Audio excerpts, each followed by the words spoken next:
नरेश मीणा अगर थप्पड़ भी मारे तो हमें बर्दाश्त है साहब, उसके लिए तो हम जेल भी चले जाएंगे। ऐसा कुछ सुनने को मिला शहीद स्मारक पर उमड़ी इस भीड़ में से। तो क्या नरेश मीणा जिस तरह की राजनीति करने चल पड़े हैं, ऐसी ही राजनीति चाहिए राजस्थान के लिए? ऐसे ही नेता अब चाहिए राजस्थान में राजनीति करने के लिए? करेंगे इसी मुद्दे पर चर्चा इस वीडियो में, इसलिए बने रहेगा आखिर तक हमारे साथ। नमस्कार, मैं हूं चेतना शर्मा। आप देखना शुरू कर चुके हैं संवाद भारत का, भारत के लिए। और चर्चा करने के लिए मेरे साथ मौजूद हैं हमारे editor in chief Varun Bhansali जी।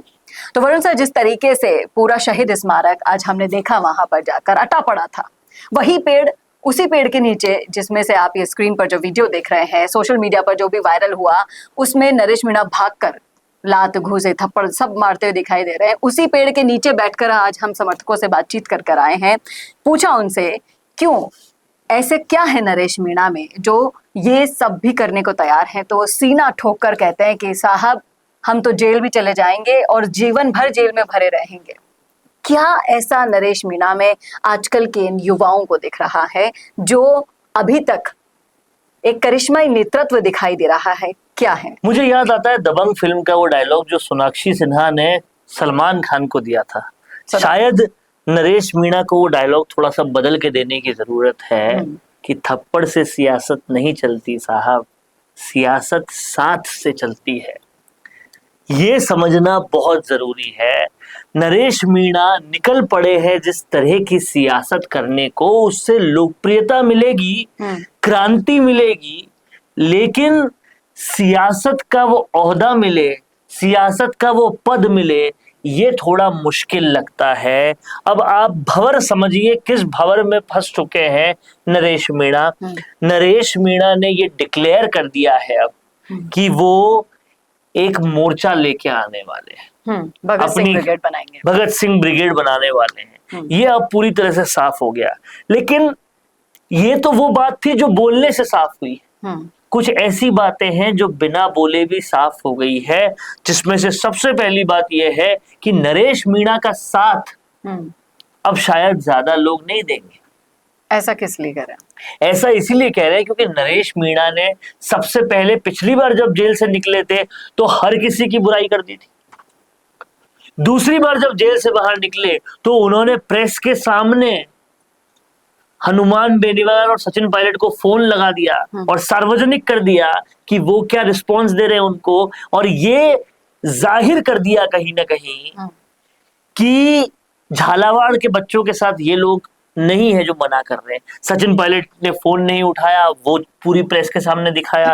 सचिन पायलट के पीए ने फिर फोन किया और कहा कि वो उज्जैन में व्यस्त है, ये पूरी प्रेस के सामने दिखाया। हनुमान बेनीवाल ने फोन करके कहा 3 दिन बाद आऊंगा, ये पूरी प्रेस को दिखाया। ये मैच्योर पॉलिटिक्स है क्या? ये आज सबसे बड़ा यक्ष प्रश्न बन गया है, क्योंकि आप जिनको साथ लेना चाहते हो उनकी बातों को पब्लिक इस तरीके से कर दोगे तो कहां तक चलेगा? लेकिन लोगों को बड़ा पसंद आ रहा है उनका। मैंने यही आपको कहा, क्रांति आएगी, इतिहास बनेगा, लोकप्रियता बनेगी। ये तीनों चीजें तब बनती है जब लोग पसंद करते हैं, बिल्कुल बनेगी। लेकिन आपको किसी पॉलिटिकल पार्टी का साथ मिलेगा, पहली बात तो ये मुश्किल है। दूसरी बात, आपको सारे वोटर्स वोट कर देंगे, ये भी मुश्किल है। तो आप पद पे शायद ना पहुंच पाओ, लेकिन लोकप्रिय पक्का हो जाओगे इस चीज से, ये बिल्कुल ठीक है।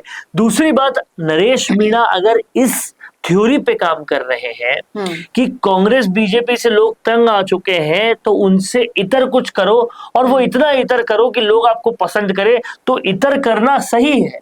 कांग्रेस बीजेपी से लोग तंग आ चुके हैं, ये भी बात सही है।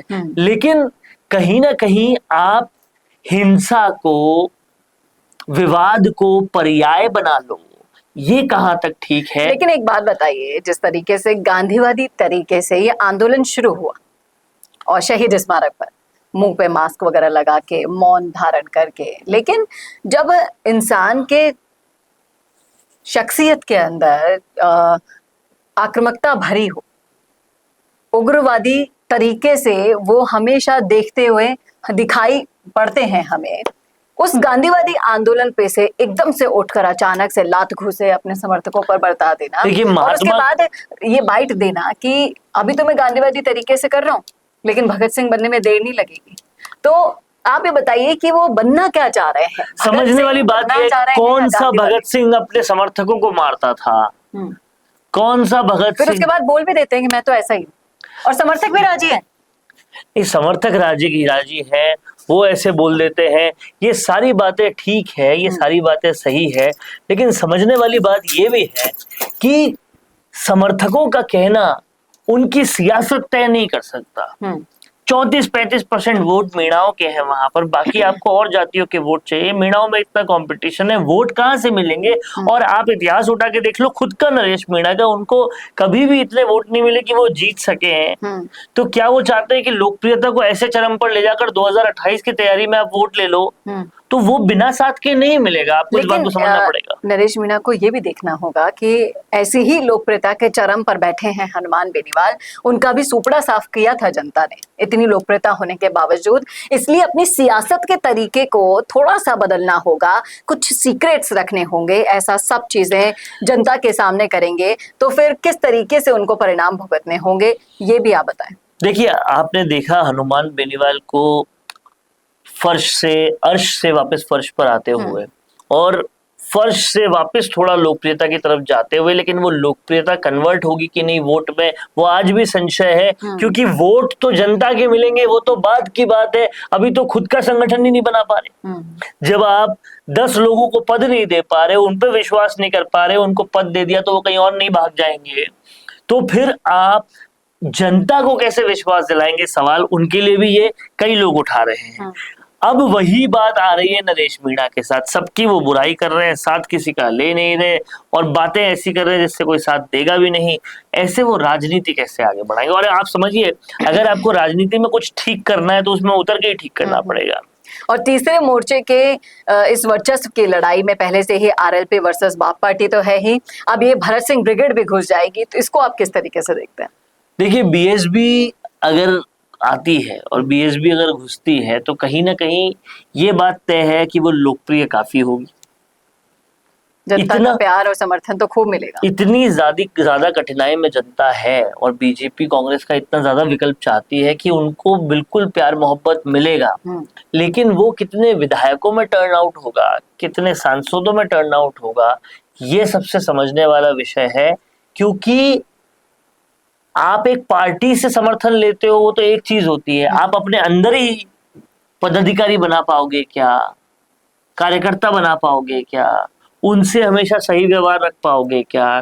टीम बना पाओगे क्या? कोई तो बात सीखनी पड़ेगी नरेश मीणा को हनुमान बेनीवाल से कि तीसरा मोर्चा बनाने में क्या अच्छाइयां और क्या दिक्कतें होती है, क्यों रेवत राम गए, क्यों उम्मेदा राम गए, क्यों और लोग लेके वो चले गए, क्यों रालोपा का बना बनाया संगठन उन्होंने खराब कर दिया, क्या वो गलती रही थी, क्या मैं ना रिपीट करूं, ये उन्हें सोचना चाहिए। और मुझे अभी के उनके जितने भी काम हैं उनसे लग नहीं रहा कि वो ये सोच रहे हैं।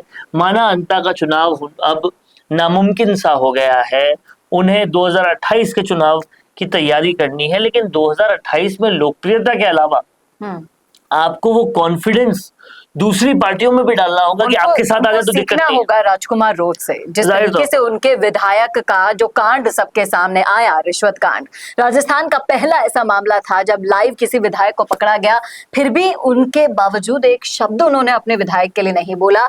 जब भी बोला उसको बचाने के लिए बोला, जब भी बोला बीजेपी पर आरोप लगाने के लिए बोला। इन चीजों को, इन टेक्निक्स को नरेश मीणा को समझना होगा।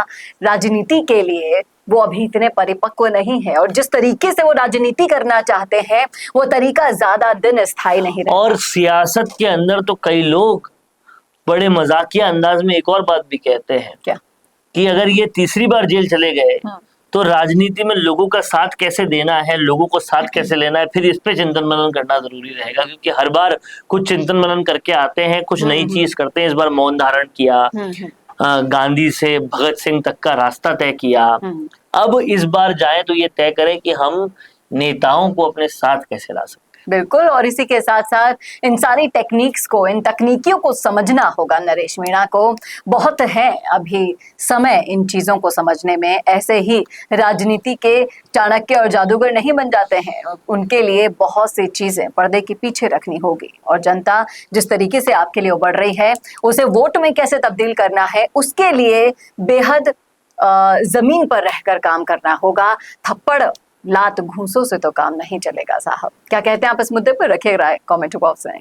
कैसा लगा वीडियो ये बताना ना भूलिएगा, और ऐसे और वीडियोस के लिए देखते रहिए आपका अपना संवाद भारत का, भारत के लिए। नमस्कार।